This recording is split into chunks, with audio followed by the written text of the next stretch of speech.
আমি নিষ্ঠুর, তুমি মায়াবতী। আমি ধ্বংস, তুমি সৃষ্টি। আমি পাপ, তুমি পবিত্র। এত অমিলেও কেন হলো মিলন?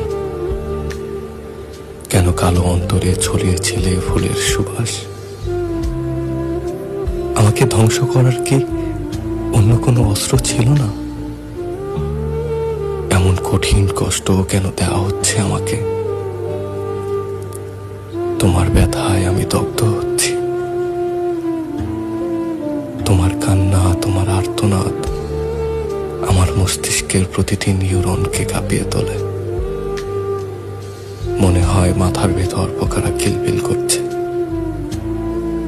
বিচ্ছেদের বিষাক্ত ছোবলে নীল হয়ে যাচ্ছি আমি।